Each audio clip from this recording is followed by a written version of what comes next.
बिस्मिल्लाहिर्रहमानिर्रहीम। पहिरीं त समूरी सिंध खे सलाम या अली मदद हक़ मौजूद जीअं सिंध जीअं लतीफ़ भलीकार चवां थो। सभिनी प्यारनि पिरनि दोस्तनि खे महिरबानियूं सभिनी दोस्तनि जी शेयरिंग वधि में वधि हिन प्रोग्राम खे कजो। वॾी महिरबानी दोस्तनि थींदी जेकॾहिं हिन प्रोग्राम खे शेयरिंग कंदा रहो ऐं असां हिन प्रोग्राम जो जेकॾहिं साथ ॾियो। ज़िक्र कंदासीं हिकु भेरो ॿीहर चूंडको नारो डिस्ट्रिक्ट ख़ैरपुर मीरस जेको पाण पहिरीं बि हिकिड़ो प्रोग्राम करे चुका आहियूं। उन नौजवान जे हवाले सां अली नवाज़ राजड़ जे हवाले सां जेको जंहिं ख़ुदकशी कई ऐं कई सवाल उभरनि था, कई सवाल पैदा थियनि था, पर हिन वक़्त ताईं उन जो को जवाबु न मिली चुको आहे। असीं कोशिशि कंदासीं अॼु हिन पंहिंजे प्रोग्राम में पहिरीं त साईं पीर पगारे साहिब जे हवाले सां आउं ज़िक्र इहो ज़रूरु कंदुसि त सलाम आहे साईं पीर पगारे साहिब खे, जंहिं तमामु हिकिड़ो बहितरीनु क़दम खयो आहे ऐं जस लहणो ऐं सलाम बिल्कुलु साईं पीर साईं पगारे खे। पर आउं सम्झां थो त सोशल मीडिया जी ताक़त ऐं सोशल मीडिया जे दोस्तनि खे जुरत आहे, हिमत आहे, सलाम आहे उन्हनि दोस्तनि खे जंहिं आवाज़ उथारियो ऐं जंहिं सिंध सलामत फेसबुक लाइ प्रोग्राम सिंध सलामत आवाम आॾो में जंहिं दोस्तनि साथ ॾिनो, उन्हनि दोस्तनि जी बि वॾी महिरबानी आहे। हीअ जेका मोमेंट आहे जेकॾहिं जंहिंखे पाण चुरपुर चऊं, जंहिंखे पाण हिकिड़ो क़दम चऊं, जंहिंखे पाण साईं पीर पगार साहिब जी हिकिड़ी विख चऊं, जंहिंखे पाण हिकिड़ी पीर पगार साहिब जी हिकिड़ी तमामु हिकिड़ी बहितरीनु जदोजहद आहे जेका साईं पीर पगार साहिब उन ते नोटिस वरितो उन ते हुन जेका रुकन कमेटी जेका जोड़ी वई उन में इहो मालूमात करण जी कोशिशि कंदासीं, इहा तफ़सील वठण जी कोशिशि कंदासीं, कुझु दोस्तनि सां ॻाल्हि ॿोल कंदासीं ऐं हिन प्रोग्राम में कोशिशि कयूं पिया त मंसूर राजड़ जेको पीर बख़्श राजड़ जेको अली नवाज़ राजड़ जो जेको मामा आहे उन सां राब्ते करण जी कोशिशि कंदासीं पहिरीं। उन खां पोइ पाण ॻाल्हि ॿोल कंदासीं हिकिड़े साफ़ हिकिड़े दोस्त सां त ॾिसूं त मंसूर जी ॻाल्हियूं ऐं पीर बख़्श राजड़ जे जूं जेके ॻाल्हियूं आहिनि उहे केतिरे हद ताईं कहिड़ियूं उन जूं ॻाल्हियूं आहिनि, उन वटि छा तफ़सील आहे इन केस जे बारे में। उन खां पोइ पाण कोशिशि कंदासीं त सहाफ़ी दोस्त छो जो डिस्ट्रिक्ट ख़ैरपुर चूंडको नारो जे जेकॾहिं सहाफ़ी को बि दोस्त असांखे जेकॾहिं जॉइनिंग कंदो त असीं उनखे भलीकार चवंदासीं, उनखे इशू जे हवाले सां केस जे हवाले सां उन सां पाण ॻाल्हि ॿोल कंदासीं। पर कुझु अहिड़ा सहाफ़ी दोस्तनि जंहिं जवाबु ॾेई छॾियो हो त हिन इशू जे हवाले सां असां नथा इन इशू ते ॻाल्हाए सघूं। पहिरीं पाण जेको अॼोको असांजो जेको प्रोग्राम आहे उन जेको टॉपिक ऐं जेको सुवालु आहे, जेके दोस्त कोशिशि कंदासीं त दोस्तनि जा कमेंट्स पढ़ूं ऐं दोस्तनि जा नाला बि वठूं। जेकॾहिं जंहिं दोस्त जो पाण नालो नथा वठी सघूं ऐं जेकॾहिं कमेंट्स नथा पढ़ी सघूं त उन्हनि दोस्तनि खां असां माफ़ी घुरंदासीं, माफ़ी जा तलबगार रहंदासीं। अॼोके प्रोग्राम जो जेको सुवालु जेको टॉपिक आहे उहो आहे पीर साईं पगारे जी जोड़ियल कमेटी जा नतीजा ऐं इंसाफ़ जी उमेद। छा अली नवाज़ राजड़ सां इंसाफ़ थींदो?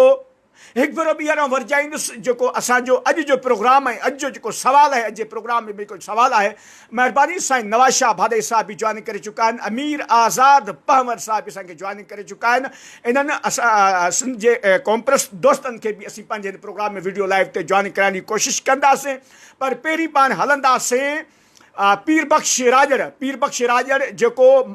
अली नवाज़ राजड़ जो जेको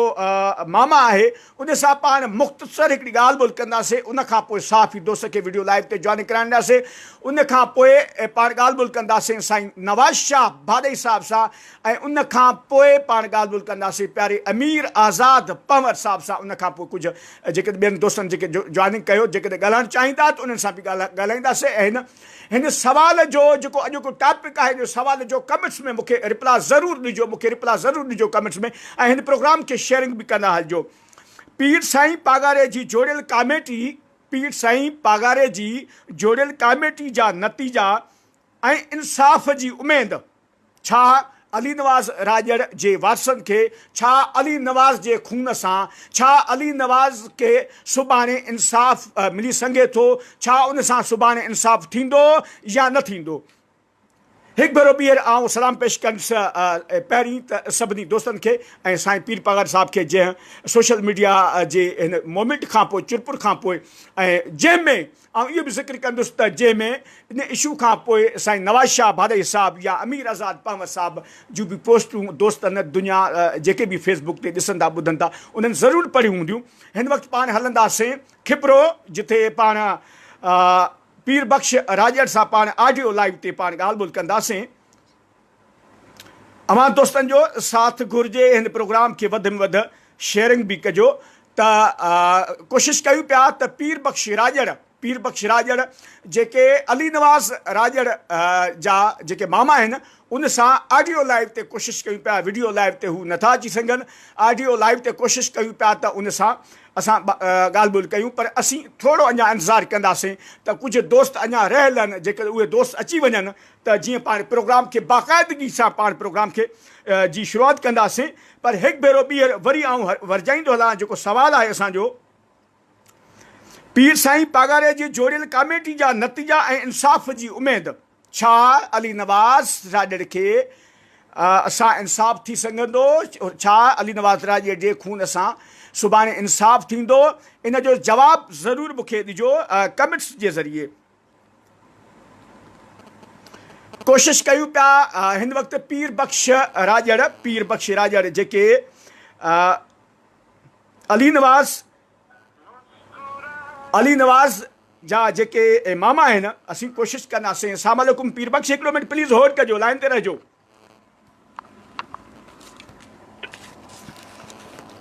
हा पीर बख्श मुंहिंजो आवाज़ अचे पियो पीर बख्श मुंहिंजो आवाज़ अचे पियो हेलो हा पीर बख्श मुंहिंजो आवाज़ अचे पियो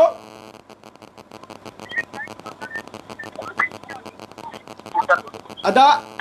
मुंहिंजो आवाज़ अचे पियो पीर बख्श मुंहिंजो आवाज़ अचे पियो ठीकु आहे महिरबानी हिन वक़्तु पीर बख्श राजड़ असां सां ऑडियो लाइव ते असांजे प्रोग्राम सिंध सलामत फेसबुक लाइव ते मौजूदु आहिनि पीर बख्श राजड़ जेके अली नवाज़ राजड़ जा मामा आहिनि अचो त पाण इन केस इन इशू जे हवाले सां पहिरीं पाण ॻाल्हि ॿोल कंदासीं पीर बख्श राजड़ खे ऐं उनखे सम्झण जी इन केस खे सम्झण जी कोशिशि कंदासीं सभु दोस्त असां सां गॾु रहिजो ऐं हिन वक़्तु 200-250 दोस्त जेके असांखे पीर बख्श हिन वक़्तु 250-300 दोस्त अव्हांखे ॿुधनि पिया असांजे लाइव प्रोग्राम में ओके अच्छा हाणे आवाज़ क्लियर आहे ठीकु आहे हाणे पीर बख्श अव्हां पंहिंजी ॻाल्हि ॿोल शुरू कयो ऐं अव्हां खां जेका ॻाल्हि ॿोल पाण शुरू कंदासीं इन अव्हांजे भाणेज अली नवाज़ राजड़ जे क़त्ल केस जे हवाले सां इहो मामिलो कॾहिं थियो कीअं थियो जेकॾहिं थोरो असांखे तफ़सील सां ब्रीफ कजो त महिरबानी थींदी जी पीर बख्श साईं इहो मामिलो तक़रीबन 40 ॾींहं थी विया हाणे 2 ॾींहं खां पोइ हुनजो मरो मुंहिंजो 40 आहे हींअर हुनजे घर में हुनजे अचानक हुनजे सिस्टर जेका हुई हुनजे घर मां निकिरी वई ऐं हुनजो अचानक हुनखे इतला मिलियो ऐं हुनजे करे हुन पंहिंजे पाण खे फायर करे ख़ुदकुशी करे छॾी ऐं उन ॾींहं खां पोइ जिन जे माण्हू इनवॉल्व हुआ पीर बख्श राजड़ जो आवाज़ अचे पियो पीर बख्श हिकिड़ो सेकंड पीर बख्श राजड़ साहब जो आवाज़ क्लियर अचे पियो को बि हिकिड़ो दोस्त कमेंट्स करे प्लीज़ वॾी महिरबानी जी पीर बख्श जी साईं जेके माण्हू जेका विच में मनुष्य दौरो हुई शहीद अली नवाज़ जे क़त्ल जे विच में या इन इख़्तिलाफ़ विच में उन में जेको पंहिंजो कंप्यूटर रिकॉर्ड जेको आयो कंप्यूटर जेको रिकॉर्ड आयो उन में ख़लीफ़ो कादर बख्श जो नालो आहे साईं ठीकु आहे उन में पोइ उहो जेको हुयो उन वेरीफाई थी वई ऐं पंहिंजो कंप्यूटर रिकॉर्ड जेको पीर साहिब पगारे खे उहा शिकायत कई वई और पीर पगारे हुनजो 6 रुकनी कमेटी जेका हुई उहा जोड़ी हुई उन में काज़ी शमस जे राजड़ ते खिपरो हाजी खुदा बख्श राजड़ पंहिंजो ऐं भाई सईद खान निज़ामानी पे सागड़ ख़लीफ़ो वरिया फ़कीर निज़ामानी सईद खान न पर पंहिंजो डॉक्टर वॾा फ़क़ीर फ़ैसिला कमेटी चेयरमैन पीर बशूर जे मुश्तमिल 6 रुकनी कमेटी जुड़ी जेकी इंक्वायरी करे रिपोर्ट ॾे त ख़लीफ़ो इन वाक़े में मुलविस आहे या न आहे जेको राजेंद्र अली नवाज़ जे वारसनि जेको रिकॉर्ड पेश कयो उन हवाले सां उन खां पोइ कल्ह जेकी ॻाल्हियूं थियूं उन में ख़ुदि चीफ ख़लीफ़े इहो इतराफ़ कयो त हा आउं उन छोकिरी सां ॻाल्हाईंदुसि पर आउं पीसी रोज़नी रफ़्तार जी मुलविस ज़ात ॿुधाईंदुसि उहा छोकिरी मूंखे राजा न बल्कि ख़ासि ज़ात जी पंहिंजे पाण खे ॿुधाईंदी हुई हाणे सुवालु इहो थी पैदा थिए त अगरि जो ख़लीफ़े वटि एतिरो चीफ ख़लीफ़े एतिरो टाइम किथां आयो जेको लखे करोड़ी पघार जे मुरीदनि खे असां ॻाल्हाइण लाइ तयारु कोन्हे ऐं छोकिरे सां पराई न्याणे सां कीअं थो ॻाल्हाए उन खां पोइ जेकॾहिं उन घर में जेको वाक़ियो थियो आहे उहो चीफ ख़लीफ़े जो इंतिहाई वेझो फैमिली जो फ़र्ज़ु आहे जंहिं घर में हीउ वाक़ियो थियो आहे ऐं उन घर में जेकॾहिं अहिड़ी का बि हिनखे मालूमात हुई या हिनखे ॼाण हुई त हुन घर जे भाती खे ऐं वधीक ॿुधाए सघियो पिए त भई तुंहिंजे घर में हीउ उणी हले पियो पर न ख़लीफ़े इहा का बि चीफ ख़लीफ़े इहा ज़हमत वरितो न कई उन खां पोइ कमेटी जी रिपोर्ट ठाहे पैसा पघार खे पेश कई आहे ख़लीफ़े ख़ुदि इकरार कयो आउं ॾोही आहियां ऐं छोकिरी मूंसां ॻाल्हाईंदी हुई ऐं आउं ॻाल्हाईंदो हुउसि पर आउं हिन हवाले सां सिर्फ़ु मक़सदु शरीफ़ ॿुधाईंदुसि जेका पीसे रोज़नी रफ़्तार जी हूंदी उहो ॿुधाईंदो हुउसि पीर बख्श थोरो महिरबानी कजो थोरो अञा तेज़ जेकॾहिं ॻाल्हायो त आवाज़ क्लियर अचे वॾी महिरबानी जी ठीकु आहे ज़बरदस्त ॻाल्हि हीअ आहे ख़लीफ़े चीफ खे एतिरो टाइम कीअं थो मिले त पराइनि घरनि में पराइनि न्याणियुनि सां एतिरो ॻाल्हाइण जो हिते सुवाल थो पैदा थिए होर जमात लखे करोड़ी पघार जी हिंद ऐं सिंध में पकड़ी पई आहे उन सां ॻाल्हाइण हुनखे टाइम न आहे पर पराए न्याणे सां ॻाल्हाइण लाइ हुन टाइम आहे पर असल ॻाल्हि इहा त हू ॾोह ज़िमेवारी क़बूल करे चुको इकरार करे चुको त हा आउं ॻाल्हाईंदुसि इहो वॾी ॻाल्हि आहे त हू इतराफ़ करे चुको आहे हाणे पीर साहिब पकड़े हथ में आहे त हुनजे ख़िलाफ़ छा थो कार्रवाई करे ऐं छा थो फ़ैसिलो करे उहो हुन हथ में आहे उस ताईं ऐं पंहिंजो राजड़ क़ौम ऐं अलीनाथ जा वारिस बिल्कुलु ख़ामोश आहिनि ऐं पीर साहिब पघारे फ़ैसिले ॾियण जी इंतज़ार करे रहिया आहिनि जिते मुंहिंजी मालूमात आहे साईं ठीकु आहे अच्छा पीर बख्श इहो बि ॿुधाईंदा हलिजो त हिन वक़्तु लेटेस्ट सूरत हाल जेका ही कल्ह जेका कमेटी थी पीर साईं पघारे जे हवाले सां उन में छा फ़ैसिलो कयो वियो छा तइ कयो वियो इहो बि शेयर कजो असां सां जी सही नी फ़ैसिलो कुझु कोन कयो फ़ैसिलो करण जो इख्तियार कमेटी कोन कमेटी सिर्फ़ु धुरियुनि ॿिन्हिनि जा बयान आहे उहो रिपोर्ट करे पीर पघारे हवाले कया उनखे इख्तियार फ़ैसिले न हो धुरियुनि जो हो त राजड़नि ऐं प्लस चीफ ख़लीफ़े बयान मुश्तमिल पुछी ऐं पीर साहिब जे अॻियां रिपोर्ट पेश कंदा पोइ जेको पीर साहिब बग़ैर फ़ैसिलो कंदो उन इख्तियार पीर पघारे हवाले आहे सिर्फ़ु कमेटी खे रिपोर्ट करण जो इख्तियार आहे ठीकु आहे याने रिपोर्ट पेश करण ई उहा पीर साहिब वटि उहा रिपोर्ट पहुची वई हिन वक़्त ताईं अञा का अहिड़ी रिज़ल्ट न आई आहे न हिन वक़्त ताईं अञा अहिड़ी का साम्हूं रिपोर्ट कोन आई आहे जेका कंहिं नाज़रीन खे ॿुधाए सघूं या कंहिं पंहिंजे हमदर्द खे ॿुधाए सघूं साईं अच्छा इन केस में इन इशू में त अव्हां जा कहिड़ा माइट अव्हां सां सहकार कनि था ख़ासि तौर ते राजड़नि जे हवाले सां साईं असांजा राजड़ जेको असीं आहियूं जमाती पीर पघारे ऐं पीर रोज़नी रफ़्तार जा असीं दरगाह रोज़नी रफ़्तार जा मुरीद आहियूं ऐं सभिनी खां ऐं इंशाअल्लाह ताला रहंदासूं बाक़ी जेको असांजी फैमिली सां बेवाजिबी थियूं आहिनि उनजो इंसाफ़ इंशाअल्लाह ताला असांखे उमेद आहे पीर पघारो कंदो ऐं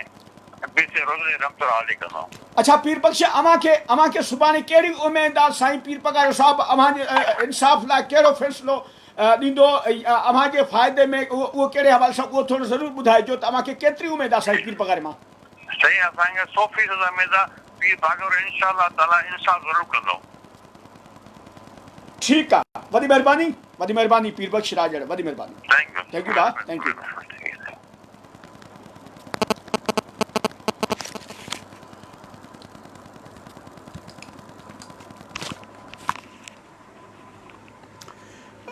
वॾी महिरबानी। पीर बख्श राजड़ असां सां ऑडियो लाइव ते मौजूदु हुया। पीर बख्श राजड़ जेके अली नवाज़ राजड़ जा जेके मामा हुया, जंहिं मुख़्तसर इन इशू जे हवाले सां, केस जे हवाले सां उन सां पाण ऑडियो लाइव ते ॻाल्हि ॿोल कईसीं ऐं मुंहिंजे ख़्याल में जेका पूरी दुनिया सभिनी दोस्तनि उहा ॻाल्हि ॿोल ॿुधी। हिन वक़्तु कोशिशि कंदासीं पाण कंहिं साफ़ हिकिड़े दोस्त सां ख़ैरपुर मां, चूंडको मां, नारो मां को बि साफ़ी दोस्त आहे हिन वक़्तु जेको वीडियो लाइव ते अची सघे। को भी दोस्त आहे जो वीडियो लाइव ते अची सघे ॻाल्हि ॿोल करे।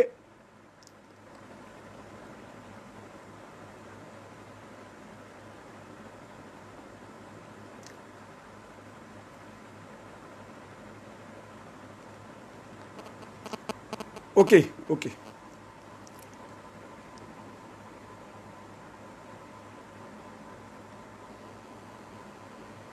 जॉइन कयो, अचो अचो अचो अचो। असद शर साफ़ी दोस्त आहे ऐं जंहिं वटि तफ़सील मौजूदु आहिनि।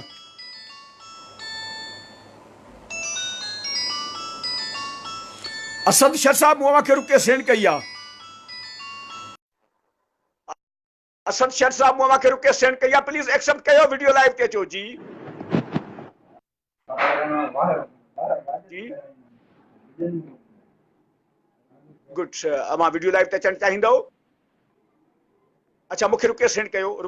प्लीज़ रुके सेंड कयो। मूंखे कमेंट्स करे वठो प्लीज़, हिकिड़ो कमेंट्स कयो, हिते कमेंट्स कयो। हिकिड़ो मिनट मौजूदु रहिजांइ प्यारा असद शर साहब, हिकिड़ो मौजूदु रहिजांइ हिकिड़ो मिनट, महिरबानी। साईं नवाज़ शाह भारे साहब, बिल्कुलु हिकिड़ो सेकंड। असद शर प्यारे दोस्त खां पोइ अव्हां खे असीं वीडियो लाइव ते शाह साहब प्लीज़ अव्हां खे पंहिंजे हिन अमीर आज़ाद पवार साहब खां पोइ अव्हां सां तफ़सीली ॻाल्हि ॿोल करणी आहे। साईं नवाज़ शाह भारे साहब, अव्हां सां तफ़सीली ॻाल्हि ॿोल महिरबानी करे ज़रूरु असांखे टाइम ॾियो। अमीर आज़ाद पवार साहब खां पोइ अमीर साहिब सां मुख़्तसर ॻाल्हि ॿोल कंदासीं। अमीर आज़ाद पवार साहब सां मुख़्तसर ॻाल्हि ॿोल कंदासीं। अव्हां सां तफ़सीली ॻाल्हि ॿोल थींदी। मुंहिंजा मोहतरम साईं प्लीज़ मौजूदु रहिजो। वॾी महिरबानी। असद शर साफ़ी दोस्त आहे इन सिंधड़ी खिपरो इन पासे जो, त असीं चाहींदासीं त कुझु अपडेट वठी अचनि असद शर खां। जी पहिरियां असद हिकिड़ो सेकंड मौजूदु रहिजो। अमी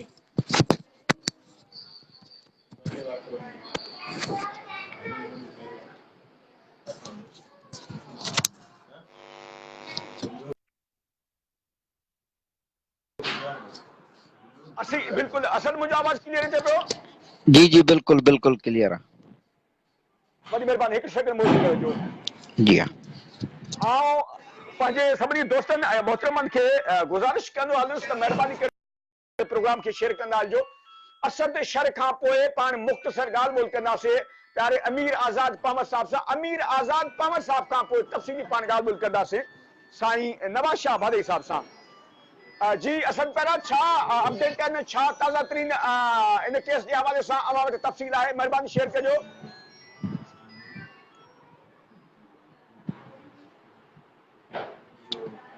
हेलो हेलो। असद असद अमी पंहिंजी ॻाल्हि ॿोल कंटिन्यू रखो। अमी पंहिंजी ॻाल्हि ॿोल कंटिन्यू। अव्हां वटि छा अपडेट आहे? जी असां वटि इहा ई ताज़ी सूरत हाल आहे जेका ॼाण आहे त इहा जेका सोशल मीडिया ते हिकिड़ी मुहिम हली हुई ऐं इहा पहिरियों दफ़ो हली हुई जो पीर पागारे जी हुर जमायत में हिकिड़ी लहर पखड़ी हुई त हुननि सां जेको आहे सो किथे कंहिं फ़र्द जे करे नाजाइज़ी थी रही आहे। उहो फ़र्द जो जेको ब्लेंडर हो उहो चीफ ख़लीफ़े ते हो। जेको हिननि जी जमायत में जेके 12 ख़लीफ़ा आहिनि उन्हनि जो जेको मुख आहे जैसलमेर चौकीअ जो कादर बश्त मंगरियो, उहो जेको आहे सो उन जा प्रूफ हिननि कलेक्ट कया हुआ। FIA या मुख़्तलिफ़ कंप्यूटराइज़ड जेको रिकॉर्ड कढायो हो, जंहिं ते बि ॿुधण में अचे थो त 10 लख खनि हिननि जो ख़र्चु थियो हो। उन में इहो साबित थी वियो त जेका न्याणी वई हुई उन सां जी मंसूर जी जी जेको आहे सो अमी पंहिंजी ॻाल्हि कंटिन्यू रखो। अमी पंहिंजी ॻाल्हि कंटिन्यू रखो। जी अदा जी जी हा इहो पोइ ॿुधाईंदा हलां त उहो उन्हनि ते जेको आहे सो इहो ब्लेंडर रहियो उन खां पोइ जेको आहे सो नतीजो इहो निकितो त चीफ खलीफ़ो जे साम्हूं जेको आहे सो नेठि पीर साहिब पघार हुयो हीउ जेको अली नवाज़ राजड़ वारो वाक़ियो हो उन ते हिकिड़ो सोशल मीडिया ते ट्रेंड ठही वियो हलियो त जेको आहे सो जस्टिस फॉर अली नवाज़ राजड़ उन खां पोइ जेको आहे सो उते इहो त मीडिया बि कुझु ख़ामोश हुई ऐं उन जा वारस बि कुझु ख़ामोश हुया उन खां पोइ जेको इहो ट्रेंड ठहियो उन खां पोइ जेको काफ़ी राजड़ बिरादरी जेका सोशल मीडिया ते एक्टिव हुई उन्हनि पंहिंजी जेका फेसबुक जी डीपी हुई उन ते बि लॻायो ऐं हिकिड़ो सोशल मीडिया ते ट्रेंड छॾियो ऐं जेको आहे सो सलामत बि हिन इशूअ खे खयो पोइ उन ते जेको आहे सो ग़लति कमेंटनि जी बि कंज़र्वेशन कई वई पोइ नतीजो इहो निकितो त उन ते पीर साहिब पघार जेको आहे सो नेठि नोटिस वरितो जंहिंखां पोइ 6 रुकनी हिकिड़ी कमेटी जोड़ी वई जेका मुख़्तलिफ़ MPAs ऐं MNAs ते मुश्तमिल हुई जंहिंमें राजड़ बिरादरीअ जा 2 माण्हू हुआ हिकिड़ो जेको आहे सो MP आहे काज़ी शमसुद्दीन राजड़ जेको खिपरो खां बिलोंग करे थो ऐं ॿियो साबिक़ MNA ऐं अॻूणो मुंहिंजो आवाज़ क्लियर अचे पियो जी जी जी हा हाणे जी हिकिड़ी हा महिरबानी महिरबानी कयो अभी प्लीज मौजूद रहो अमां सां थोड़ी तफ़सीली ॻाल्हि करणी आहे अमां वटि वॾा अपडेट आहिनि अभी मौजूद रहो प्लीज रुगो अमीर आज़ाद पावर ऐं साईं नवाज़ शाह भाड़े साहब सां ॻाल्हि ॿोल कयां उन खां पोइ अमां सां ॻाल्हि ॿोल कयूं तफ़सील सां please please brother okay okay ठीकु हाँ मौजूद रहो प्लीज अमां मौजूद रहो अमां सां तफ़सीली ॻाल्हि ॿोल करणी आहे अमीर आज़ाद पावर साहब खां पोइ ऐं साईं नवाज़ शाह भाड़े साहब खां पोइ अभी मौजूद रहो वञो न प्रोग्राम में मूंखे ॾिसंदा रहिजो ऐं शेयरिंग कंदा रहिजो please dear thank U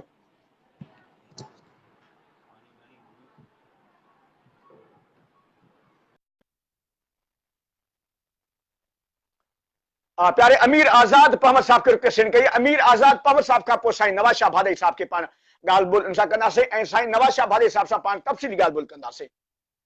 Amir Azad power साहब खे मूं रिक्वेस्ट कई आहे प्यारा अमीर आज़ाद पवर साहब अव्हां खे मूं रिक्वेस्ट कई आहे प्लीज जॉइन कयो वीडियो लाइव ते लाइन कनेक्ट बि मुंहिंजी रिक्वेस्ट अव्हां वटि अची वई हूंदी जबरदस्त मुंहिंजो आवाज़ क्लियर अचे पियो प्यारा जी जी आवाज़ अचे पियो कोई इशू ना है जेकॾहिं अव्हां वटि लाइट न आहे त कोई इशू ना आहे कोई प्रॉब्लम कोन्हे मुंहिंजे ख्याल में लाइट कान्हे का ईअं जी जी जी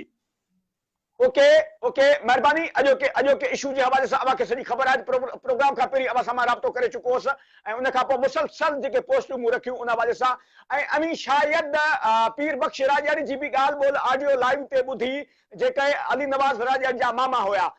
जी अमीर आज़ाद पावर साहब अव्हां जो छा मौक़िफ़ आहे पर असीं चाहींदासीं मौक़िफ़ खां पोइ जेको आवाज़ का पोस्ट रखी उन जो मतन उन जूं कुझु सिटूं उन जूं चंद सिटूं बि ज़रूरु शेयर कजो जी महिरबानी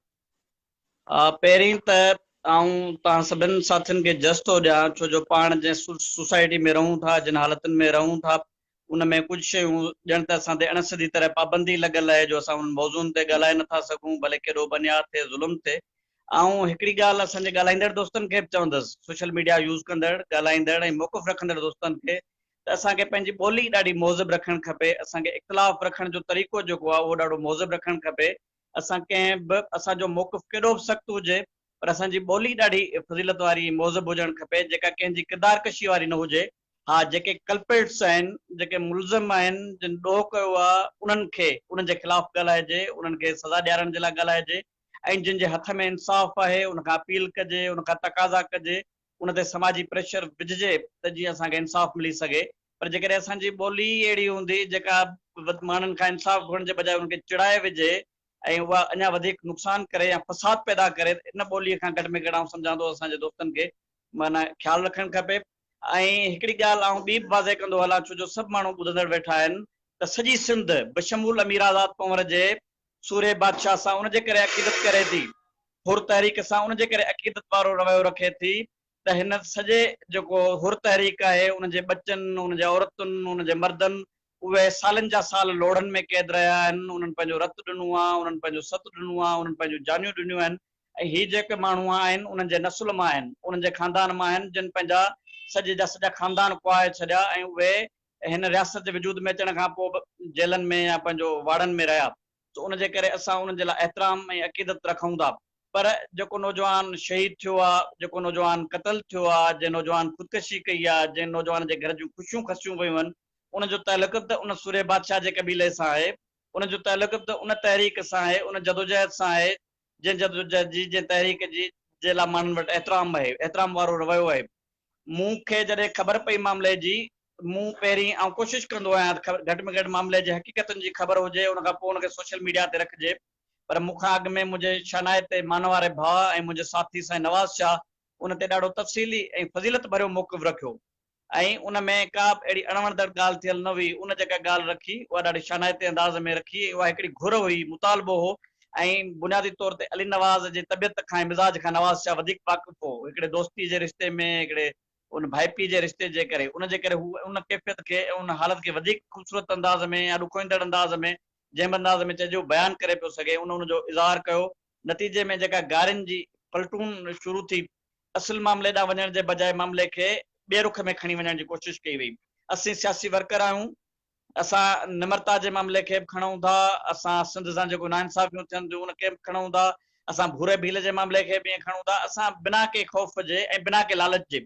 असांजो कंहिं बि धुर सां को बि तकरार आहे कोन। असीं सम्झूं था त सिंध में जेका दांह थिए थी, जेका रड़ थिए थी, जंहिंसां नाइंसाफ़ी थिए थी, उहा सिंध खां ॿाहिरि वेठल धुरनि जे तरफ़ां थींदी हुजे, सिंध में रहंदड़ कंहिं ॾाढे मुड़ुस जे तरफ़ां, कंहिं बि गादी जे तरफ़ां, कंहिंजे तरफ़ां थींदी हूंदी, त असीं उनजी दांह बनबासीं, असीं उन जे सॾ में सॾु ॾींदासीं। इहा असीं पंहिंजी तारीख़ी क़ौमी ज़िम्मेवारी ऐं क़ौमी फ़र्ज़ सम्झूं था। ईअं अली नवाज़ जे मामले जी जॾहिं मूंखे ख़बर पई, उहा उनजे ख़ानदान जे तरफ़ां मूंखे अप्रोच कयो वियो, उनजे सां लाॻापियल माण्हुनि जे तरफ़ां मूंखे अप्रोच कयो वियो, या खिपरो में असांजे क़ौमी तहरीक जा जेके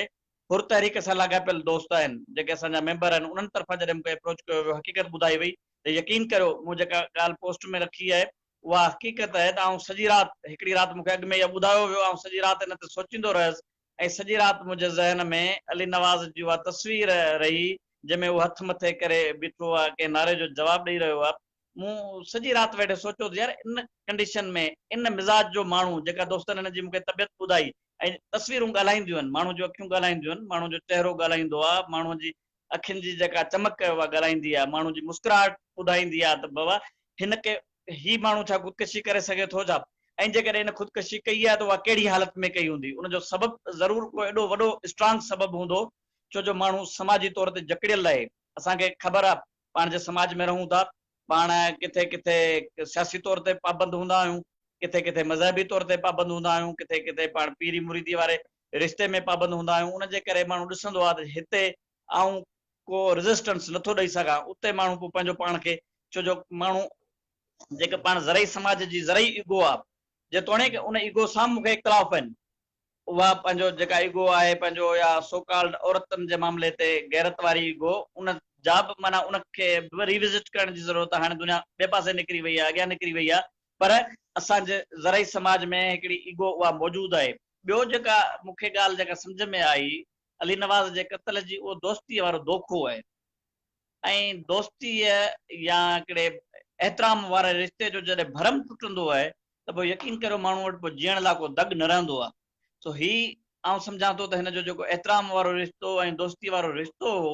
उनजो जेको भरम टुटो आहे, उनजे करे हिन ख़ुदकशी कई आहे। न त हिननि माण्हुनि जी कमिटमेंट पंहिंजे उन सां तहरीक सां, पंहिंजे उन जमायत सां, पंहिंजी उन गादीअ सां इन जी रही आहे, जो हिन जे ख़ानदान जा माण्हू उन जे लाइ क़ुर्बानियूं ॾींदा रहिया आहिनि, ऐं हिन बि माना उनजो सिलसिले में उन्हनि सां जुड़ियल हुयो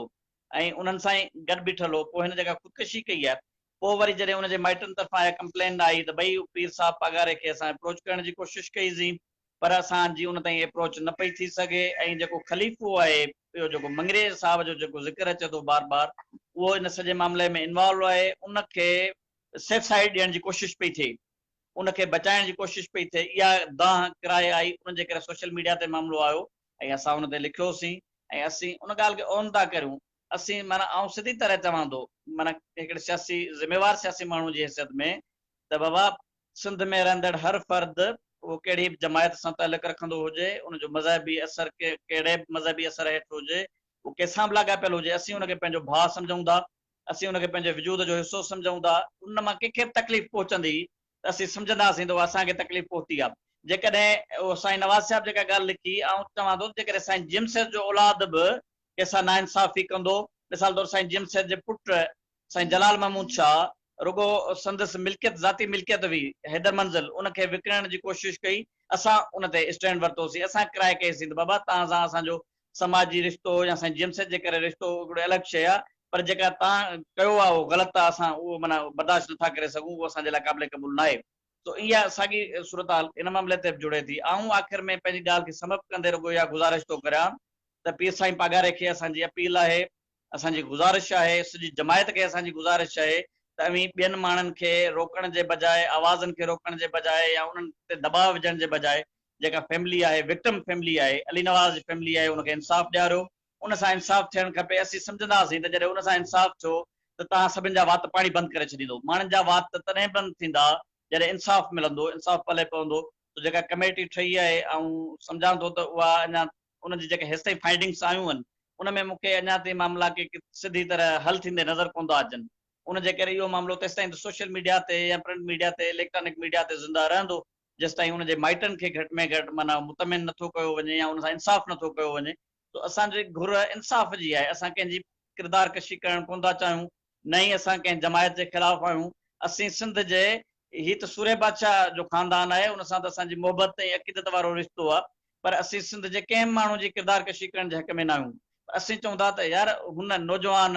जंहिंजो माना मूंखे दोस्तनि ॿुधायो त हुनजो सूरे बादशाह सां कमिटमेंट हुई, त हुनखे सूरे बादशाह जेके मूं लफ़्ज़ लिखिया त भई सूरे बादशाह हुनखे ॿुधायो त ज़िंदगी में बहादुरी सां कीअं जीजे, जुरत सां कीअं जीअणो आहे ऐं पंहिंजे अज़ीम मक़सद जे ख़ातिर पंहिंजो सिर कीअं ॾियणो आहे। त उन क़िस्म जा कमिटेड जेके हिननि जा साथी आहिनि उहे असांजा बि साथी आहिनि। ऐं सम्झां थो त हुर जमायत सां लाॻापियल सिंध जा केतिरा ई कारकुन आहिनि जेके मुंहिंजी पार्टी जा कारकुन आहिनि, मुंहिंजा साथी आहिनि, मुंहिंजा दोस्त आहिनि ऐं उन्हनि जो पंहिंजो जो हुर जमायत सां मुतलिक़ आहे उहे जीअं सिंध क़ौमी महाज़ जा मेंबर आहिनि या साथी आहिनि ऐं उहे ज़िम्मेवार साथी आहिनि असांजा। त उन जे करे आउं सम्झां थो त अली नवाज़ जे खून सां इंसाफ़ थियणु खपे। उनजे लाइ असीं अली नवाज़ जी फैमिली सां गॾु बीठा आहियूं, उनजे दोस्तनि सां गॾु बीठा आहियूं। उनजे करे दाहूं था करियूं, रड़ियूं था करियूं ऐं उहे दाहूं ऐं रड़ियूं तेसि ताईं बहरहाल जारी रहणु खपनि जेसि ताईं उन सां कोई इंसाफ़ थिए। असीं उमेद रखूं था इंसाफ़ जी, त छो जो पाकिस्तान जे अदालती निज़ाम हेठि हुजे हा शयूं त पोइ त इंसाफ़ जी उमेद कोन हुई। जो आउं हिकिड़े वकील जी हैसियत में रोज़ ॾिसंदो आहियां त इंसाफ़ जी केतिरी लताड़ थिए थी। हिते जो इंसाफ़ उहो कोरीअड़े जो ॼार आहे जिते मख मच्छर फासी पवंदा आहिनि ऐं सान उनखे थुना हणी उड़ाए छॾींदा आहिनि। उन जे करे हिन निज़ाम मां त असांखे इंसाफ़ जी उमेद कोन्हे का, पर घटि में घटि जेको दरगाह जो जुडिशियल सिस्टम ठहियलु आहे, जेको पंचायती निज़ाम ठहियलु आहे, उन मां असीं उमेद रखूं था त उहे इनखे इंसाफ़ ॾियारींदा ऐं अली नवाज़ जहिड़ो गभरू वरी को बि जेको आहे सो इन निज़ाम जे वर न चढ़ंदो। ऐं छो जो असां जेकॾहिं इनखे इंसाफ़ न ॾियारे सघियासीं, सिंध में मिसाल तौर जेके डेली लाश मिलनि था उनजो सबबु बि उहो आहे ख़ुदकुशियूं थियनि त हिकिड़नि सां जेका नाइंसाफ़ी थिए थी उन्हनि जो अज़ालो कोन थो थिए, उनखे इंसाफ़ कोन थो मिले, नतीजे में वरी इन क़िस्म जो ॿियो केस साम्हूं थो अचे। तो जमायत जे सभिनि माण्हुनि खे मुड़सी करे इन नौजवान खे इंसाफ़ ॾियारणु खपे त जीअं उन्हनि जी जेको इज़त ऐं एतिराम वारो सिस्टम सॼी सिंध में मौजूदु आहे उहो बरक़रार रही सघे। जी वॾी महिरबानी। पहिरां अमीर आज़ाद पवार साहब आख़िर में ज़रूरी इहो ॿुधाइजो त जीअं ॾिसो त ही सोशल मीडिया ते ही इशू जीअं हलियो ऐं हिकिड़ो प्रोग्राम पाण पहिरीं बि करे चुका आहियूं, उन खां पोइ ही ॿियो प्रोग्राम आहे, पर पहिरें प्रोग्राम खां पोइ या दोस्तनि जी जेका जदोजहद जेका रही सोशल मीडिया ते ख़ासि तौर ते, उन खां पोइ जेका रिज़ल्ट साम्हूं आई त रिज़ल्ट इहा साम्हूं आई त साईं पीर साहब पागारे साहब उन इशू जो नोटिस वरितो, कमेटी जोड़ी वई, उहा कमेटी जी रिपोर्ट वई आहे मथे। त हाणे अवां छा था सम्झो, अवां केतिरी उमेद रखो था त सुभाणे सोशल मीडिया जे आवाज़ खां पोइ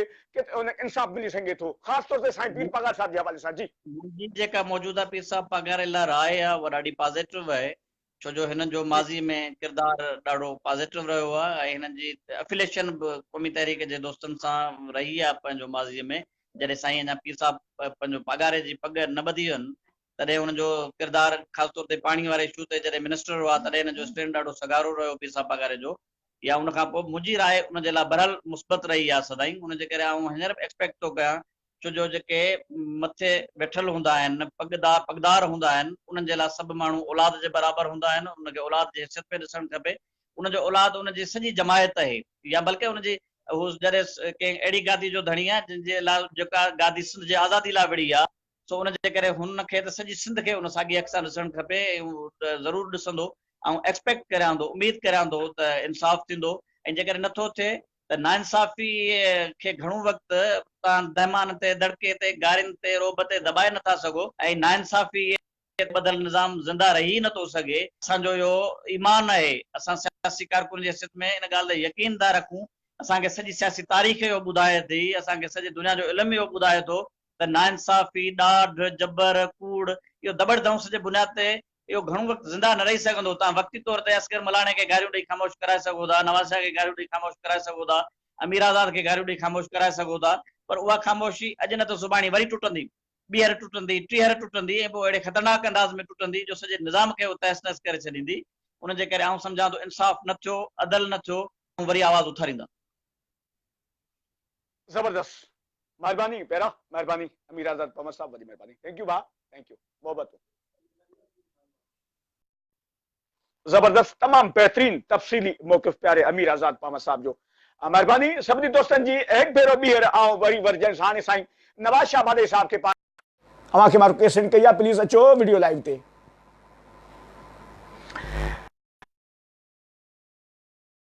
दोस्तनि खे बार बार रिक्वेस्ट कंदो हलंदुसि त महिरबानी करे हिन प्रोग्राम खे शेयरिंग कंदा हलिजो त अॼोके प्रोग्राम जो जेको असांजो सवाल जेको टॉपिक आहे, साईं नवाज़ शाह बादे साहब मूं मूंखे रिक्वेस्ट सेंड कई आहे, महिरबानी करे जेकॾहिं नेट प्रॉब्लम न हुजे त प्लीज़ मुंहिंजी रिक्वेस्ट खे एक्सेप्ट कयो ऐं वीडियो लाइव ते जॉइन कयो। हिकु भेरो ॿीहर ॿुधाईंदो दोस्तनि खे त अॼु जो प्रोग्राम जो जेको टॉपिक आहे, जेको सवाल आहे, साईं पीर साईं पागल साहब जी जोड़ियल कमेटी जा नतीजा ऐं इंसाफ़ जी उमेद। छा अली नवाज़ राजन सां इंसाफ़ थींदो? छा अली नवाज़ जे खून सां सुभाणे इंसाफ़ थींदो? छा अली नवाज़ जे वारसनि खे सुभाणे इंसाफ़ मिली सघंदो? महिरबानी साईं मूं मूंखे रिक्वेस्ट सेंड कई आहे, नवाज़ शाह वारे साहब मूं मूंखे रिक्वेस्ट सेंड कई आहे, वरी रिक्वेस्ट अव्हांखे सेंड कयां पियो, प्लीज़।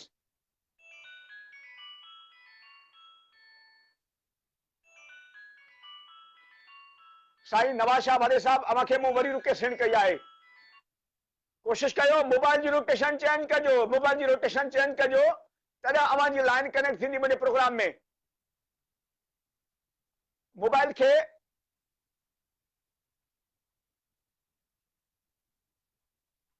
खे पासीरो रखिजो साईं, मोबाइल जी रोटेशन चेंज कजो मुर्शिद साईं। साईं अली नवाज सॉरी साईं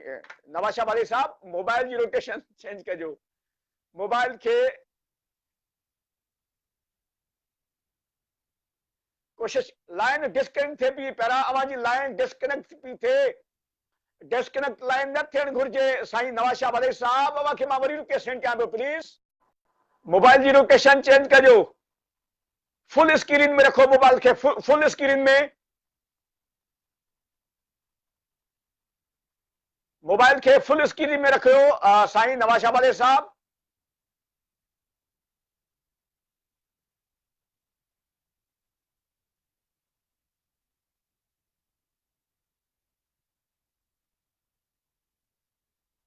महिरबानी सभिनी दोस्तनि जी, दोस्तनि खे इहा बि रिक्वेस्ट कनि, साईं नवाज़ शाह वाले साहब मूंखे बि रिक्वेस्ट कई आहे, प्लीज़ जॉइन कयो।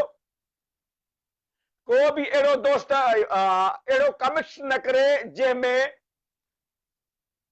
कंहिं दोस्त जी, कंहिं इंसान दोस्त जी, कंहिं सियासतदान, कंहिं क़ौम परस्त अॻवान या साईं वॾे जी का दिलि आज़ारी, को बि दोस्त अहिड़ो कमेंट्स न करे जंहिंजी दिलि आज़ारी थिए। महिरबानी दोस्तनि जी। साईं नवाज़ शाह वाले साहब अवां शायदि को नेट प्रॉब्लम आहे छा? वरी जॉइन कयो, छो न पई थिए मूं वटि हाणे, प्लीज़।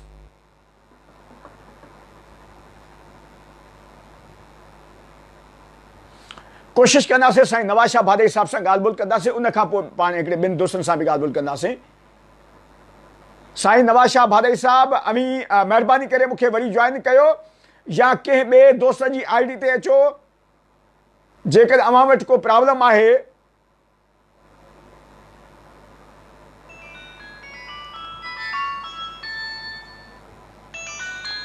नवाज़ शाह भादे साहब, अव्हां जी वीडियो मोड शो न पई थिए, प्लीज़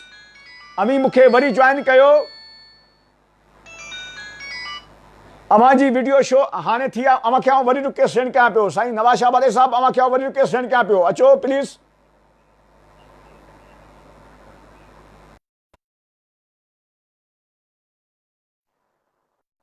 जी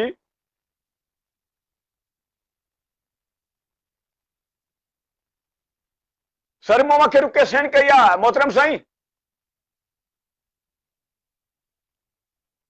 नवाज शाह भाडे साहब मूं मूंखे रिक्वेस्ट सेंड कई आहे मोबाइल जी रोटेशन चेंज कयो प्लीज़ मोबाइल जी रोटेशन चेंज कंदो त अव्हां जी लाइन कनेक्ट थी वेंदी मोबाइल खे पासीरो रखंदव त अव्हां जी लाइन यानी फुल स्क्रीन में अचो फुल स्क्रीन में अचो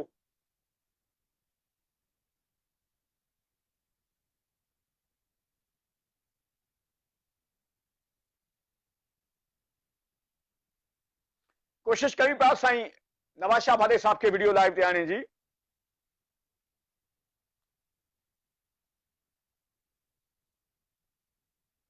कोशिश कयूं पिया साईं अव्हां खे वरी रिक्वेस्ट सेंड कयां पियो मोहतरम साईं मोबाइल जी रोटेशन चेंज कयो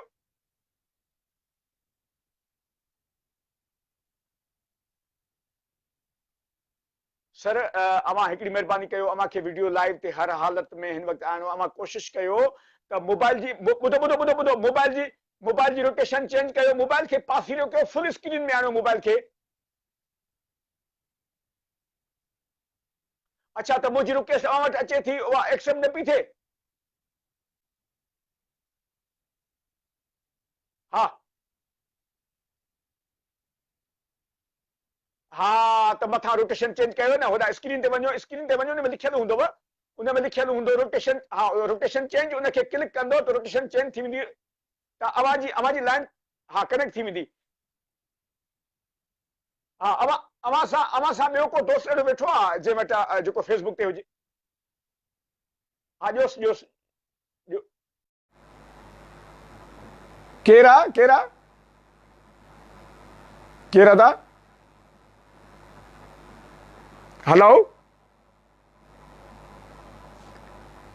अव्हां के महबूब आई छा पहिरियां महबूब पोइ हीअं करे पोइ पंहिंजी आई डी ते अच प्लीज़ तूं पंहिंजी आई डी ते अच मूंखे जॉइन कर जल्दी अच जॉइन कर पंहिंजी आई डी ते अच मूंखे कमेंट्स कर अच पहिरियां अच ओके साईं नवाज शाह भाडे साहब के असीं वीडियो लाइव ते जॉइन करण जी कोशिश कयूं पिया नेट प्रॉब्लम नेट इशू पे हले मुझे ख्याल में साईं नवाज साहब वटि मुझो आवाज़ क्लियर अचे पियो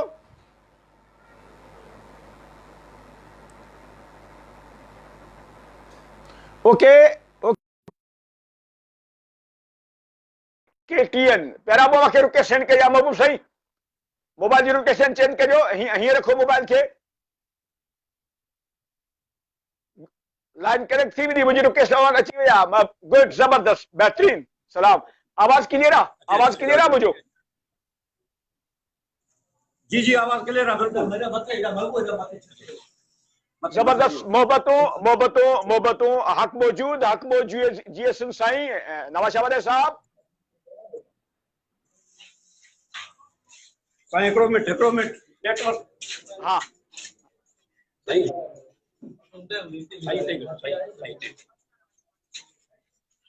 नवाज शाह मौजूद है बिस्मिल्लाह सर की आयो ठीक आयो शाह साहब वरी मेहरबानी दोस्तन के वक्त बुधाईंदो आहियां त साईं नवाज शाह भाडे साहब असांजे प्रोग्राम सिलसिला में आवाम आडियो में असां मौजूद आहिनि वीडियो हिन मामले खे मेहरबानी अभी कीअं था ॾिसो ऐं मेहरबानी करे जेकॾहिं तफ़सीली सां जेकॾहिं शेयर कयो त तव्हांजी महिरबानी थींदी तव्हां पंहिंजो सवाल ॿीहर दोहरायो नेटवर्क जे प्रॉब्लम जे करे तव्हांजो सवाल सही न पियो अचे मूं मां सवाल कयो आहे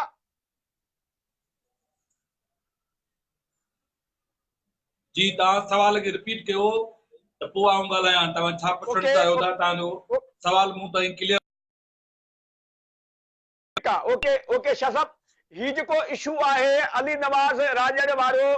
जेको काफ़ी ॾींहंनि खां वठी हले पियो उन जो तक़रीबन 40 ॾींहं थी विया आहिनि उन हवाले सां अव्हांजो मौक़िफ़ असांजे प्रोग्राम में तफ़सीली सां शामिल थियणु घुरिजे सर अदा साईं बुनियादी तरह हक़ीक़त ही आहे त असां क़ौम परस्त पंहिंजे वतन पंहिंजी धरती ऐं पंहिंजे माण्हुनि जा ख़ादम ख़िदमतगार आहियूं ऐं सरज़मीन सिंध ते जंहिं बि क़िस्म जी का ललकार थिए थी, को वाक़ियो थिए थो, को अमल थिए थो जेको असांजे तहज़ीब तारीख़ तमदुन ऐं असांजे कल्चर रवायतुनि या असांजे माण्हुनि जे समाजी तौर ते ज़िंदगी खे नुक़सान पहुचाए थो, असां उन मामले ते आवाज़ उथारण खे पंहिंजो फर्ज़ सम्झूं था। अली नवाज़ राजड़ मुंहिंजो भाउ, असांजो साथी दोस्त ऐं चूंडके ऐं ख़ैरपुर जो हिकिड़ो मुतहरिक समाजी ऐं हुर जमायत सां लाॻापियल हिकिड़ो एक्टिव कारकुन हो ऐं उन जूं वाबस्तगियूं नज़राती तौर ते या फ़िक्री तौर ते उहे दरगाह रोज़े धड़ीअ सां वाबस्ता हुयूं ऐं तव्हां ऐं असां सभिनी जे लाइ शहीद सूरे बादशाह अवल ऐं शहीद सूरे बादशाह सानी ॿिन्हिनि जे सूरत में पीर ॻोठ जी इहा दरगाह हमेशह सिंध जे क़ौमी हैसियत जे हवाले सां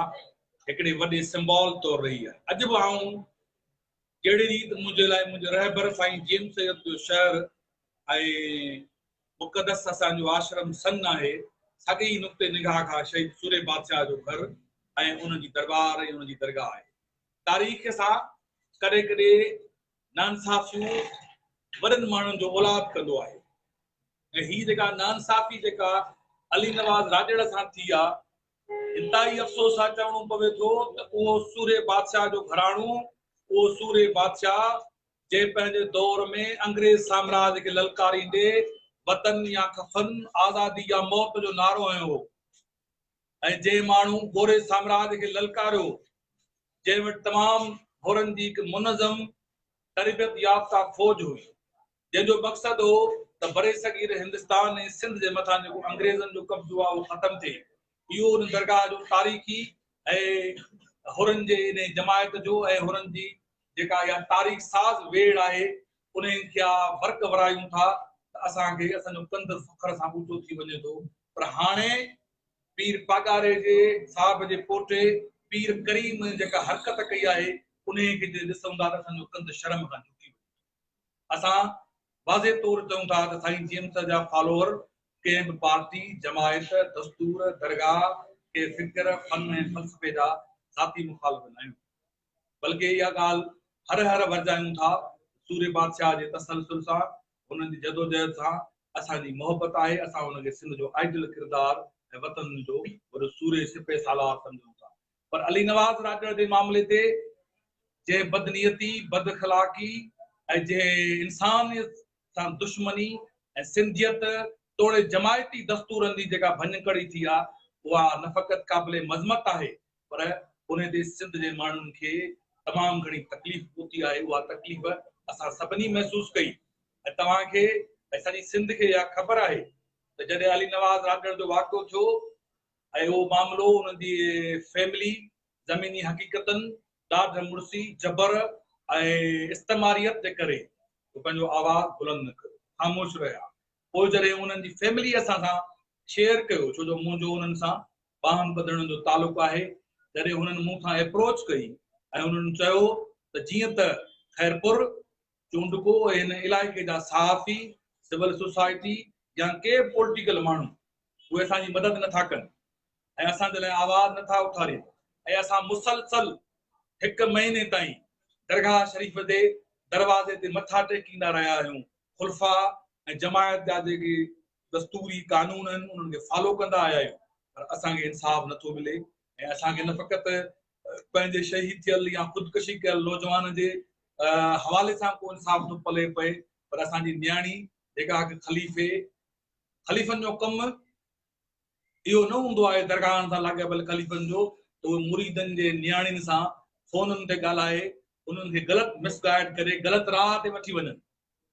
त उन ख़लीफ़े जे कयल अमल या उन पीर साहिब जंहिं हवस परस्तीअ जो निशानो बणाए हिकु मासूम पंहिंजे कबीले जी न्याणी असां वटि, ऐं पाण 3 दरगाहनि जो गादी नशीन आहियां, ऐं वाज़े तौरु चवां असां वटि मुरीदनि जूं न्याणियूं पंहिंजे न्याणी जे बराबरि हूंदियूं।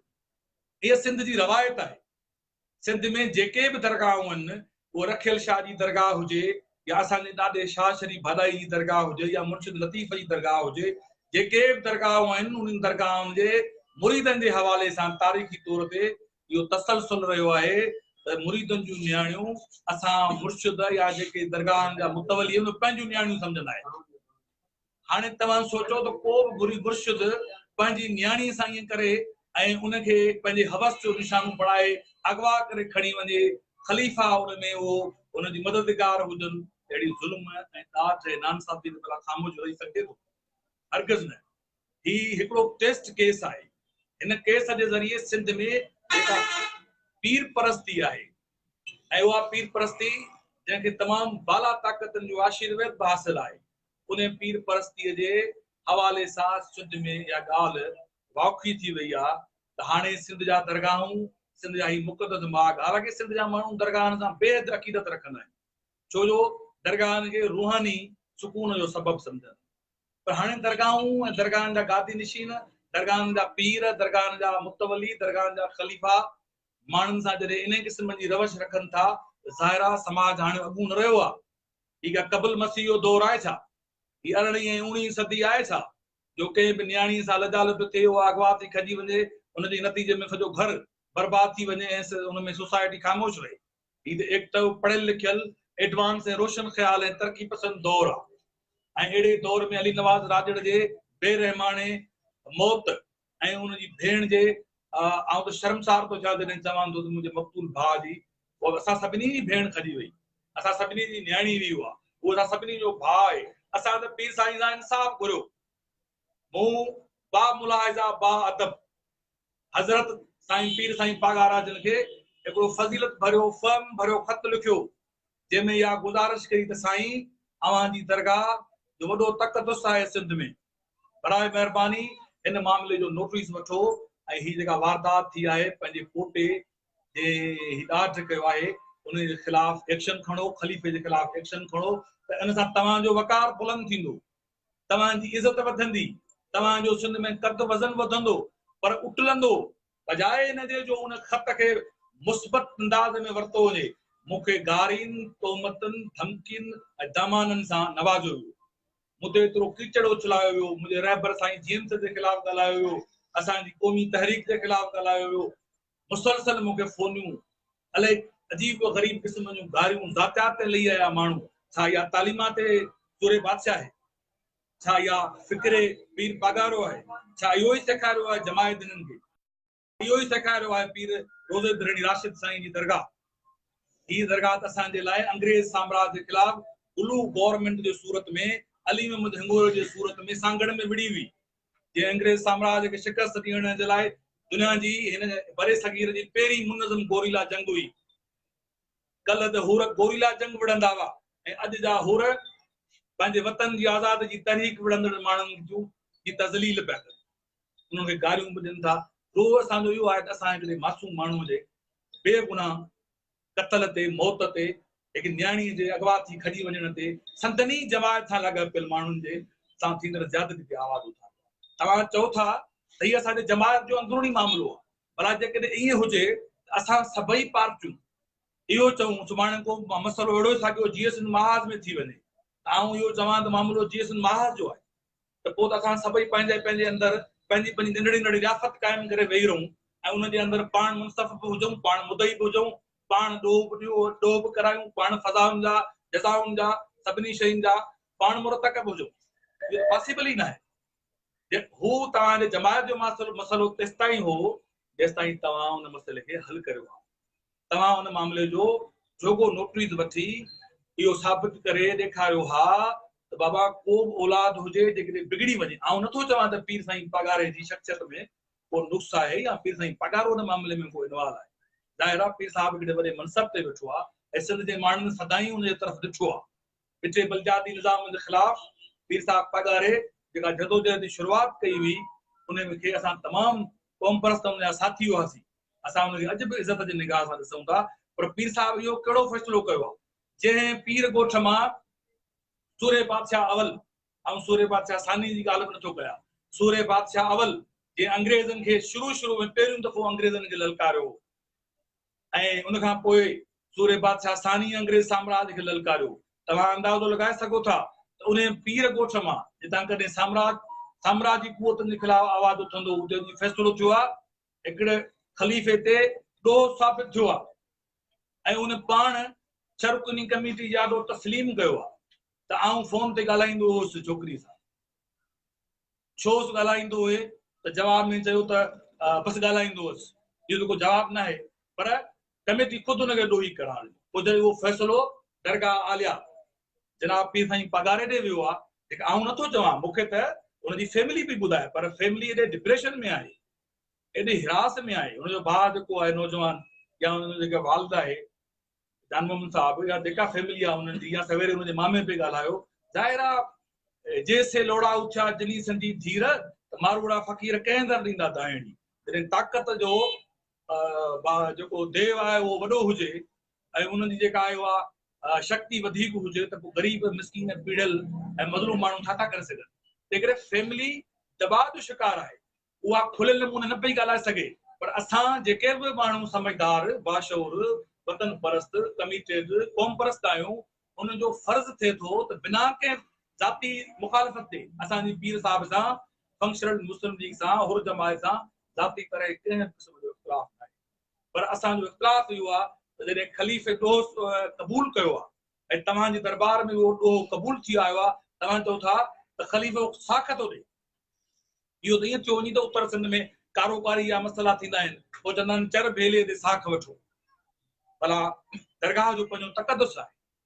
उते इन क़िस्म जा फ़ैसिला थियनि त को ॾुआरी अचे ॾोह क़बूल बि करे अचे त पोइ हुन खां साख छाजी, उहो त फज़ा जी ॻाल्हि ज़रूरत आहे न। जॾहिं ॾुआरी ॾोह क़बूल करे आयो आहे, शरकुनी कमेटी जे ॾोह तस्लीम करे आयो आहे, त इख़लाक़ी तरह उनखे पीर साईं जन सज़ा ॾिना त पोइ असां मञूं हा त वाक़ई इंसाफ़ थियो आहे। सवेरे तव्हां पंहिंजे गुफ़्तगू में पिया चओ त अञा फ़ैसिलो रहियल आहे, पर तव्हां हाणे बि हुनजी फैमिली सां आमदा रिकॉर्ड ॻाल्हायो, थी सघे त ऑफ दी रिकॉर्ड ॻाल्हायो, छो जो आमदा रिकॉर्ड थी सघे थो त पॉसिबल आहे मतां उहो फैमिली न ॻाल्हाए सघे। तव्हां ऑफ दी रिकॉर्ड पुछो त तलख़ हक़ीक़तूं कहिड़ियूं आहिनि। इन जे करे असां उहो अली नवाज़ राजड़ सां इंसाफ़, असां हर अली नवाज़ राजड़ जा वारस आहियूं। उहो अली नवाज़ राजड़ खैरपुर जो हुजे, उहो अली नवाज़ राजड़ छटे जो हुजे, उहो अली नवाज़ राजड़ जेकमबाद जो हुजे, बाबा असांजो कमु कहिड़ो आहे? असां क़ौम परस्त छो आहियूं? पंहिंजी क़ौम जे जुमिले मामलनि ते, ॾुखनि ते, तकलीफ़ुनि ते, अंजनि ते, इज़ाउनि ते आवाज़ उथारणु असांजो अवलीन फर्ज़ आहे। उन में जेके गारियूं मिलनि थियूं अखियुनि ते, जेके इल्ज़ाम लॻनि था अखियुनि ते, असां इल्ज़ामनि गारियुनि तोहमतनि जे करे पंहिंजे आदर्श, पंहिंजे अज़म ऐं जदोजहद हथ न खणंदा। मूंखे त आउं वसूख़ सां चवां थो, हुनजे फैमिली खे बि चई चुका आहियूं, असां जेसि ताणी अली नवाज़ राजड़ सां मुकमल तरह इंसाफ़ न थींदो, असां आवाज़ उथारींदा रहंदासीं हर महाज़ हर फोरम, बिना कंहिं ख़ौफ़, बिना कंहिं लालच ऐं डपडाह जे। छो जो असां सभिनी जो एहतराम कयूं था, पर डिजूं कंहिंखां नथा। छो सिंध जा माण्हू हाणे सुजाग थी विया आहिनि। ही बुनियाद परस्ती, पीर परस्ती, जहालत, तोहम परस्ती ऐं अक़ीदे परस्ती जो दौर न आहे। ही रोशन ख़्याल सिंध जेका असांखे सूरे बादशाह शहीद अला बेग सुमरे साईं जीअन चंद ॾेखारी हुई, असां उन ख़्वाब खे तकमील ॾियणु चाहियूं था। उन जे ज़रिए सिंध हिकिड़ी अहिड़ी खुशहाल चाहियूं था जंहिंमें को अली नवाज़ राजड़ ईअं बेगुनाह के चौराहे ते पंहिंजो पाण खे फायर करे क़तल करे छॾे, अहिड़ी न। असांखे सिंध अहिड़ी खपे थी जंहिंमें इंसाफ़ हुजे, अदल हुजे, लॉ एंड ऑर्डर जी हुकमरानी हुजे, रियासत हुजे। त असां इन जे करे हिन मामले खे सॼी सिंध पंहिंजो मसइलो सम्झे थी। ही नवाज़ शाह भालाईअ जो या के ॿिए माण्हू जो पर्सनल मित्र थोरी आहे, इहो सॼी सिंध जो मसइलो आहे। असांजो रुॻो इहो आहे त बीठल पाणी में पथर उछलायो, पर सॼी सिंध सम्झे थी त बाबा हिकिड़े माण्हू जा नानसा बि ऐं ईअं न हिकिड़े फ़र्द सां उनजो घर तबाह थी वियो आहे। मिसाल, उन छोकिरीअ जे वञण खां पोइ हुन नौजवान ख़ुदकुशी कई आहे, हुनजी माउ खे हार्ट अटैक थियो आहे, हुनजो हिकिड़ो भाउ एबनॉर्मल थी वियो आहे। यार कलूर आहे, ही करबला आहे, सिंध कूफो बणिजी वई आहे। अहिड़े कूफे में को त हूंदो जेको हुसैनियत जो आवाज़ उथारींदो। तंहिं करे ही जेको दौर इहो दौर हाणे न रहियो आहे जंहिं दौर में माण्हू अक़ीदत ऐं तक़दुस जूं चादरूं ओढ़े बीहंदा। माण्हू हाणे ॻाल्हाइण लॻा आहिनि ऐं सिंध अली नवाज़ राजड़ खे इंसाफ़ ॾियो जे मामले ते मुतफ़िक़। हर पार्टी, हर फोरम, हर सिविल सोसाइटी, हर सिंध जो बाशऊर ऐं ज़ीशऊर माण्हू चवे थो त अली नवाज़ राजड़ सां इंसाफ़ कयो वञे। पीर साईं पगारा असांजे लाइ एहतराम लाइक़ आहिनि। जेकॾहिं उन्हनि खे पंहिंजे वतन, धरती ऐं पंहिंजे तारीख़ी रवायतुनि, पंहिंजे जमायती दस्तूरनि जो जेकॾहिं ज़रा बि लिहाज़ आहे, फौरी तौर हिन ख़लीफ़े खे सज़ा ॾियनि ऐं नियाणी वापसि कराइनि ऐं जेको जो संदन कोर्ट हुन मामले मुलवस आहे उन सां अहिड़ो वर्ताव कनि जो तारीख़ जे अखरनि में सुनहरी अखरनि में लिखिजी वञे सूरे बादशाह सानी जो छो त मौजूदा पीर साईं पगारे ते नालो बि सूरे बादशाह सबक़ुल्ला शाह राशिदी जो रखियल आहे इन करे असां तवक़ो ज़रूरु रखूं था साईं हिन मामले ते तव्हां पंहिंजे जमायती दस्तूरनि मुताबिक़ ई फ़ैसिलो करियो पर जमायती दस्तूरनि में छा इहो त न आहे न त को बेगुनाह माण्हू सां नाइंसाफ़ी थिए कंहिं सां ज़ुल्म थिए ऐं जमायत ख़ामोश रहे इन जे करे असां सभु अली नवाज़ राजड़ जे मामले ते ॾाढा बुखारा आहियूं रंजीदा आहियूं हिकिड़ो सम्झो पढ़ियल लिखियल कमिटेड समझदार बाशाउर नौजवान हुन पिस्टल जो फायर करे पाण खे मारे छॾियो ऐं अञा हुनजे हथनि ते मेहंदी न लथी हुई अञा हुन ॿाहरूं न ॾिठियूं हुयूं हुन ज़िंदगीअ जूं तेसिताणी हुनखे मजबूर कयो वियो हुन कतल आहे हिकिड़े माण्हू खे तव्हां हिरास करे हिकिड़े माण्हू खे तव्हां डिप्रेस करे दोस्त मोबाइल सही रखो साईं साईं साईं साईं स्क्रीन आवाज़ पिक्चर क्लियर नथी अचे मोबाइल सही कयो दोस्त जेको बि दोस्त जे अॻियां मोबाइल जल्दी आहे मोबाइल खे सही रखो ठीकु आहे ओके हाणे ठीकु आहे जी सर ओके जी त मक़सदु चवण जो इहो त तव्हांजे हिन प्रोग्राम जे ज़रिए जेके बि दोस्त तव्हांखे ॿुधी रहिया आहिनि मूंखे यकीनन तमामु घणियूं ॻाल्हियूं मिली चुकियूं आहिनि तमामु घणा इल्ज़ाम लॻी चुका आहिनि तमामु घणियूं फ़ोनियूं अची चुकियूं आहिनि पर इन्हनि ॻाल्हियुनि जी परवाह न आहे असां इहे सभु ख़तरा खणी करे सिंध जे रोडनि रस्तनि ते हलूं था छाजे करे जो असां सिंधी माण्हुनि जा बेन गार्ड आहियूं उन्हनि जो तहफ़ुज़ असांजी अवलिन ज़िम्मेवारी आहे जेकॾहिं न असां सभु मसरत परस्त थी वञूं ऐं पंहिंजे क़ौम ऐं पंहिंजे वतन जे माण्हुनि जी ॻाल्हि न करियूं उहे चूड़ियूं पाए घर वेही सो असां खां इहा जेको ज़ुल्मत जी शब आहे उनजो जेको जबर आहे उहो बर्दाश्त कोन थो थिए जेकॾहिं मूं अॻूणे लिखियो हो फेसबुक ते इहा साॻी हरकत जेकॾहिं साईं जिमस जो औलाद करे आहे ऐं ईअं ई असां सभु ईअं ई उन औलाद जे ख़िलाफ़ हुजूं हा ऐं साईं जिमस जो औलाद मां बि साॻे क़िस्म सां वर्ताव कयूं बल्कि जेकॾहिं मुंहिंजो सॻो भाउ बि इहो अमल करे हा जॾहिं मुंहिंजो ज़मीर ज़रा बि ज़िंदा हुजे ऐं पंहिंजे भाउ खे माफ़ न कयां हीअ नाक़ाबिले माफ़ी ॾोह आहे इहा मूंखे ख़बर आहे त पुठि भराई कंदी आहे ऐं ॼाणंदो त इहे धुरियूं केतिरियूं ताक़तवर पर असां ख़ौफ़ जो शिकार न आहियूं ऐं जेके माण्हू आवाज़ उथारे ॾींदा उन्हनि खे जस थो ऐं जेके दोस्त न पिया लिखनि उन्हनि खे चवंदो त ख़ौफ़ खे टोड़े लिखो न रुॻो लिखो पर अमली मैदान में अचो कुझु न थींदो केतिरियूं धमकियूं ऐं दामान मिलनि पर हक़ सत जे पासे बिहो ज़ुल्म खे ज़ुल्म चओ त अली नवाज़ राजड़ सां ज़ुल्म थियो आहे इन जे करे को बि माण्हू ज़ुल्म कंदो ॾाठ कंदो बिना तमीज़ जे बिना फ़र्क़ जे असां उन माण्हू जे उन कातल खे कातल ॾोहीअ खे ॾोही चवंदासीं तंहिंजे करे तव्हांजे जेके प्रोग्राम जे ज़रिए बि आऊं इहा ॻाल्हि वरतायां थो त तव्हां असांजे नाले कुझु बि ॾेई छॾियो को मसइलो कोन्हे सिंध जे वतन जे इश्क में ॾाढी नंढड़ी ॻाल्हि आहे तोहमतूं इल्ज़ाम तमामु नंढी ॻाल्हि पर इहा वॾी ॻाल्हि आहे त असां अली नवाज़ खे इंसाफ़ ॾियूं ऐं असां घटि में घटि अली नवाज़ राजड़ खे इंसाफ़ ॾियण ताईं ख़ामोश न सही जबरदस्त शाह साहब हाणे जेका ही कमेटी जोड़ी वही आहे रिज़ल्ट इहा ज़ाहिर साईं पीर साहिब पगारे वठी इहा वही आहे सॼी सूरत हाल ऐं जेको इंसाफ़ मिलणु घुरिजे अली नवाज़ जे वारसनि खे अली नवाज़ जे खून जे जेको इंसाफ़ मिलणु घुरिजे जेकॾहिं उहो सुभाणे इंसाफ़ नथो मिले त सिंध जो छा रद्द अमल हूंदो पुरमन तरीक़े सां रोडनि रस्तनि ते ईंदासीं ऐं जेकॾहिं पीर साईं पगारे ऐं हुननि जी जमायत मक़तूल अली नवाज़ सां इंसाफ़ कयो हुननि जी नियाणी मोटाए ॾिनी मोबाइल मथे रखो प्लीज मोबाइल खे सही रखो प्लीज मोबाइल खे सही रखो आऊं चवां थो जी सर चवंदो साईं पीर साईं पगारे खे अर्ज़ु थो करियां ऐं हुनजी जमायत जा जेके पढ़ियल लिखियल माण्हू आऊं गार ब्रिगेड खे नथो चवां पर जेका पढ़ियल लिखियल सञावंद जेका फंक्शनल मुस्लिम लीग जी जेका क़यादत आहे त तव्हां पंहिंजी दरगाह ऐं पंहिंजे जमायत पंहिंजे दस्तूरनि जो एहतराम कंदे सिंध जे रवायतुनि जो एहतराम कंदे सूरे बादशाह जी सुनत ते अमल कंदे इंसाफ़ ॾियो जेकॾहिं तव्हां इंसाफ़ कयो ऐं मक़तूल अली नवाज़ राजड़ जी फैमिली मुतमइन थी वई त असां सम्झंदासीं त हिकिड़े नौजवान खे इंसाफ़ मिलियो उन खां पोइ असांजो कंहिंसां पर्सनल ज़ाती करे को बि तकरार कोन्हे बशर्त के जेकॾहिं हुनजी फैमिली मुतमइन न थी ऐं तव्हांजी दरगाह ऐं तव्हांजी जमायत हुन लाइ इंसाफ़ न कयो त पुरमन एहतिजाज करण जो हक़ रखूं था इंसाफ़ जे लाइ अदालतुनि खां वठी रोडनि ताईं पंहिंजो आवाज़ उथारींदासीं जबरदस्त वॾी महिरबानी साईं वॾी महिरबानी नवाज़ शाह साहब वॾी महिरबानी मोहबतूं सर मोहबतूं थैंक यू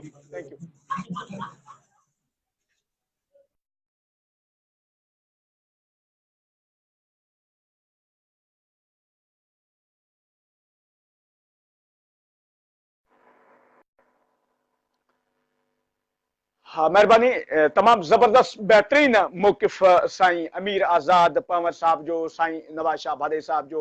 मूं वटि लाइट हली वई आहे बिजली मूं वटि दोस्तो हली वई आहे ऐं कोशिशि कंदासीं त मुंहिंजे ख़्याल में त चूंडको जो दोस्त साफ़ी दोस्त ॻाल्हाइण पियो चाहे चूंडको जो असद हिकिड़ो सेकंड अमी अचो प्लीज़ असद शर अमी अचो हिकिड़ो सेकंड लाइट मूं वटि हली वई आहे ऐं अचो अवां वटि छा तफ़सील आहिनि सवेर अवां सां ॻाल्हि ॿोल हली पए पर उन वक़्तु इशू इहो हुयो त साईं वारनि खे बि केॾांहुं वञिणो हुयो ऐं नेट प्रॉब्लम बि हुयो त इन करे मूं चयो मता उन्हनि सां ॻाल्हि ॿोल नथी सघे त महिरबानी जी असद पहिरां जी जी सर जी अवां ॻाल्हि खे कंटिन्यू रखो जेका जिथां ॻाल्हि अवां शुरू कई उतां खां जी मां इहो पियो ॿुधायो त इहो जेको पीर पगारे जा जेके 12 मुख आहिनि उन्हनि मां जैसलमेर चौकी जेका आहे उनजी मुख्य चौकीअ जो जेको ख़लीफ़ो आहे कादिर बख्श मनीरो उन ते इहो इल्ज़ाम हो त भई उहो इन जे अली नवाज़ राजड़ जे इन वाक़े में मुलविस आहे ॾिसणो इहो आहे त इन जी पोइ इन बाद में जेका असां हींअर छोकिरे जो जेको मामू हो खितरो जो आहे अली पंहिंजो पीर बश्त राजड़ जेको काफ़ी वक़्तु अॻु में कोशिश अख़बार खां मंसूर में कमु कंदो हो मंसूर राजड़ जे नाले सां उन इहो सॼो ॿुधायो त जेको फ़ैसिलो थियो उन में जेका कमेटी हुई जंहिंमें हिकिड़ो ॿ राजड़ आहे जंहिंमें MP काज़ी शमसुद्दीन राजड़ ऐं ॿियो अॻूणो MNA दिलई चेयर नाज़िम हो ख़ुदा बश्त राजड़ ऐं सईद निज़ामाणी जेको अॻु में MP हो उन खां पोइ ॿियो जेको MNA हो साबिक़ा पीर बश्त राजड़ ऐं मौजूदा MP आहे वरियाम फ़कीर राजड़ जेके सभु पीर पगारे जा जेके चूंडियल MPA बि रही चुका आहिनि MNA बि रही चुका आहिनि ऐं जेके नोटेबल शख़्सियतूं आहिनि उहो इन फ़ैसिले में हो उहो जेको उन जो जेको चीफ ख़लीफ़ो हो उन इहो चयो त भई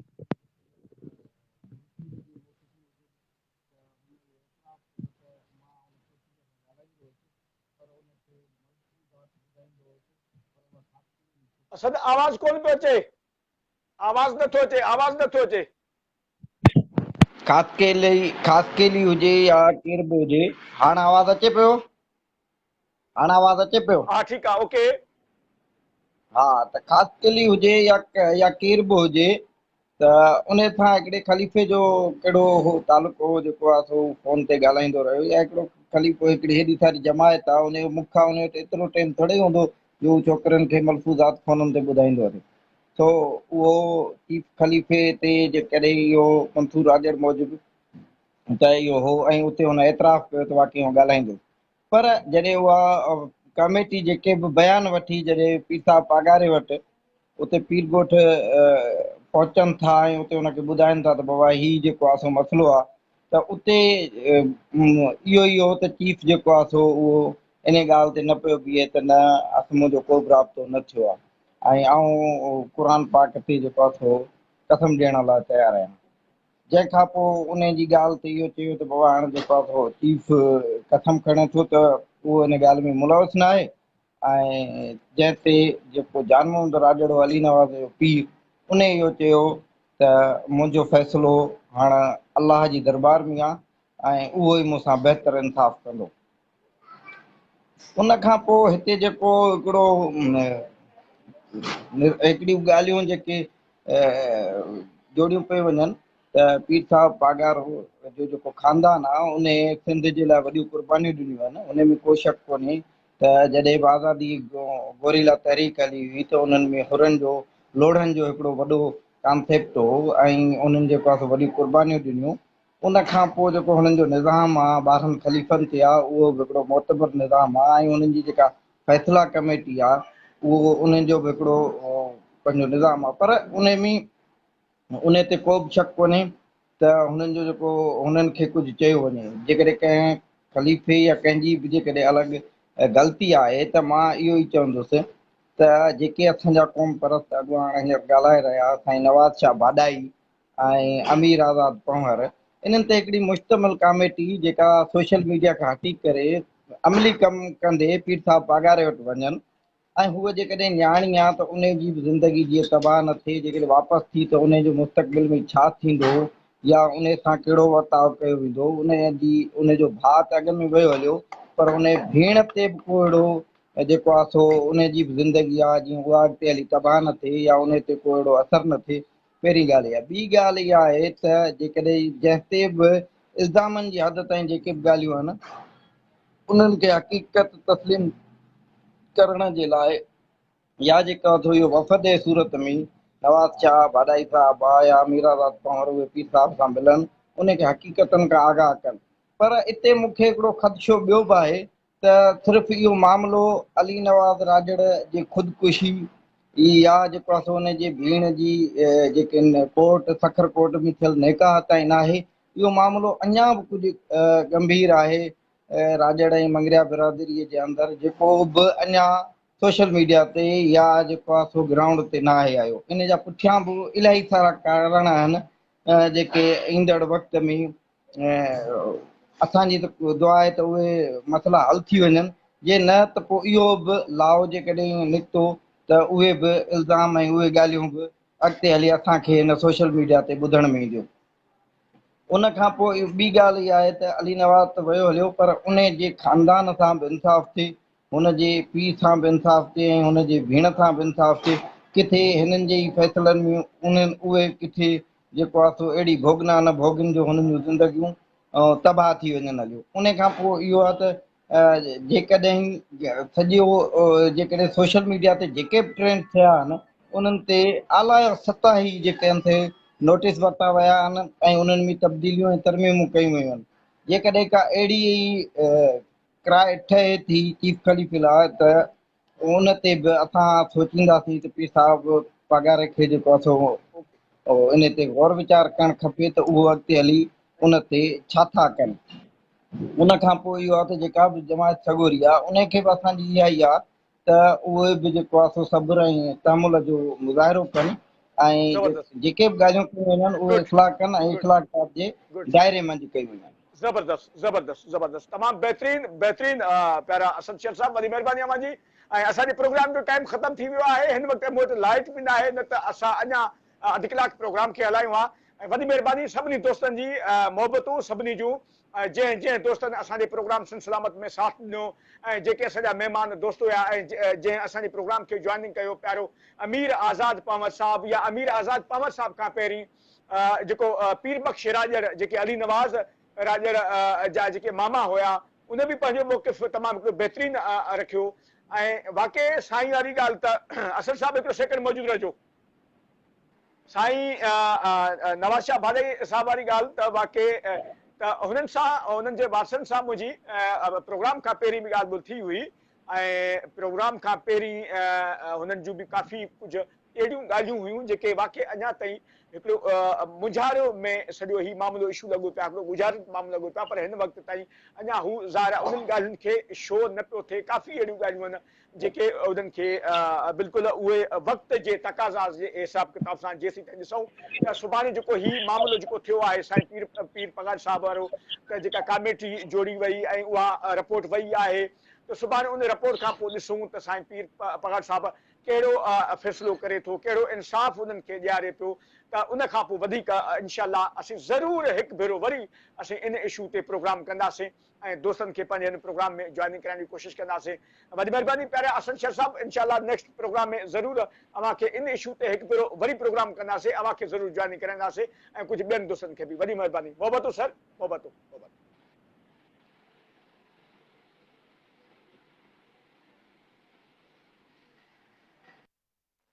महिरबानी सभिनी दोस्तनि जी, वॾी महिरबानी। लाइट न आहे हिन वक़्तु ऐं प्रोग्राम जो टाइम ख़तम थी वियो आहे। उन अली नवाज़ जे राजड़ जे वारसनि सां अमीर आज़ाद पंवर साहब सां ॻाल्हि ॿोल थी, नवाज़ शाह भाॾाई साहब सां ॻाल्हि ॿोल थी, आख़िर में असद शेर जेके साफ़ी दोस्तनि असांजा तमामु हिकिड़ा बहितरीन ख़िपरो सिंधड़ी इन पासे जा उन सां ॻाल्हि ॿोल थी। ऐं इनशाला सुभाणे वरी असीं अव्हां सां गॾु हूंदासीं सिंध जे कंहिं ॿिए इशूज़ ते। ऐं हिकु भेरो ॿीहर साईं पीर पगार साहब खे असीं बि पंहिंजे हिन प्रोग्राम सिन सलामत आवाम आॾो में हिकिड़ी बिल्कुलु पुरज़ोर अपील कंदासीं त त पहिरीं त सलाम हिकु भेरो ॿीहर वरी असीं साईं पीर पगार साहिब खे सलाम पेश कंदासीं। तमामु हिकिड़ो बहितरीनु जदोजहद, बहितरीनु हिकिड़ो क़दम, बहितरीनु हिकिड़ी विख साईं पीर साहिब पगार साहिब जी सोशल मीडिया ते हीउ वाक़ियो अचण खां पोइ, हीउ इशू अचण खां पोइ, हीउ जागृता मुहिम हलण खां पोइ जेको साईं पीर साहिब पगार साहिब हिकिड़ो तमामु हिकिड़ो बहितरीनु क़दम जेको खयो ऐं जेको इन इशू ते जेको साईं नोटिस वरितो ऐं जेका कमेटी, जेका 6 रुकनी कमेटी जेका थी उन में जेके मामला जेके साईं पीर पगार साहिब जे अॻियां जेके रखिया विया आहिनि, त असांखे उमेदु आहे, समूरी सिंध खे उमेदु आहे, सभिनी दोस्तनि खे उमेदु आहे, जेके बि दोस्त असांजे प्रोग्राम खे ॿुधनि पिया या ॾिसनि पिया, त ज़रूरु इंशाअल्लाह हिन इशू ते, हिन फ़ैसिले जी तमामु हिकिड़ी बहितरीनु नज़रसानी साईं पीर पगार साहिब कंदो ऐं असांखे समूरी सिंध खे उमेदूं आहिनि त सुभाणे रिज़ल्ट तमामु हिकिड़ी बहितरीनु ईंदी, जेको इनखे मरहूम अली नवाज़ राजड़ जे वारसनि खे इंसाफ़ मिली वेंदो। वॾी महिरबानी सभिनी दोस्तनि जी। इंशाअल्लाह सुभाणे वरी असीं